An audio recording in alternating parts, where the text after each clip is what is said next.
और आप सभी के सामने आकर सोशल मीडिया के बारे में कुछ बातचीत करने के बारे में सोचकर मुझे बहुत खुशी हो रही है। किसी शायर की कुछ पंक्तियां मुझे याद आती हैं,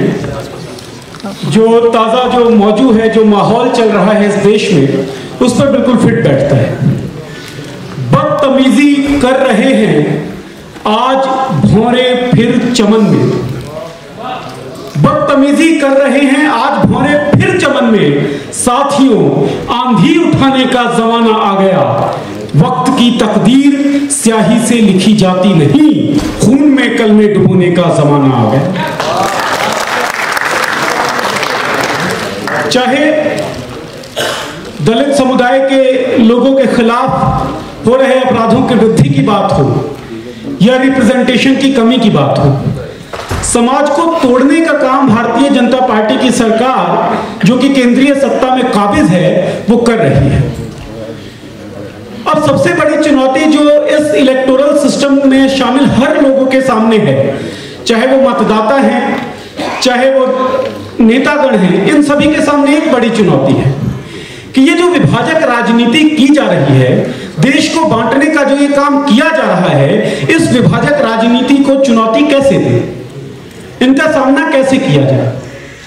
तो सबसे बड़ी बात है अपनी बात पहुंचे, क्योंकि बात निकलेगी तो फिर दूर तलक जाएगी। सन 2014 में जब नरेंद्र मोदी इस देश की सत्ता पर काबिज हुए, प्रधानमंत्री बने, उसके बाद से इलेक्टोरल सिस्टम, जो चुनावी प्रक्रिया है, जिस तरीके से चुनाव ऑर्गेनाइज किए जाने लगे, जिस तरीके से चुनावों का प्रबंधन किया जाने लगा, उसमें अभूतपूर्व बदलाव आया, बहुत बड़ा परिवर्तन आया। परिवर्तन क्या आया कि अब चुनाव केवल चुनावी मैदान पर नहीं लड़े जाते, अब चुनाव इंटरनेट के ऊपर भी लड़ा जाता है। अब चुनाव हमारे जेब में जो मोबाइल फोन्स मौजूद है, हमारे ऑफिस के टेबल्स पे जो लैपटॉप मौजूद है, हमारे घरों में जो कंप्यूटर होता है, उन सभी प्लेटफॉर्म्स के जरिए भी ये चुनाव लड़ा जाता है। इसके जरिए न जाने कितने ही फेक प्रोपेगेंडास, न जाने कितनी ही झूठी बातें, न जाने कितने ही नकली तथ्य आप सभी के सामने परोसे जाते हैं। परोसे जाने का कारण यह है कि ज्यादा से ज्यादा लोग उन तथ्यों को, उन झूठ को देखें और एक प्रोपेगेंडा का शिकार बने और एक पर्टिकुलर पार्टी को वोट करें। अब बिना कुछ गलत किए उन गलत तथ्यों से लोगों को हटाकर जो सही है, जो वास्तविकता है, वो उनको दिखाया जाए, ये हम सबका काम है। अब इस काम को करने में जो सबसे आसान प्लेटफॉर्म है वो सोशल मीडिया प्लेटफॉर्म्स हैं, क्योंकि हम लोग उससे जुड़े हुए होते हैं। चाहे वो हमारे जेब में पड़े हुए मोबाइल फोन्स हो, चाहे लैपटॉप्स हो या फिर कंप्यूटर हो, इन माध्यमों से हम अलग अलग सोशल मीडिया प्लेटफॉर्म्स को एक्सेस कर सकते हैं।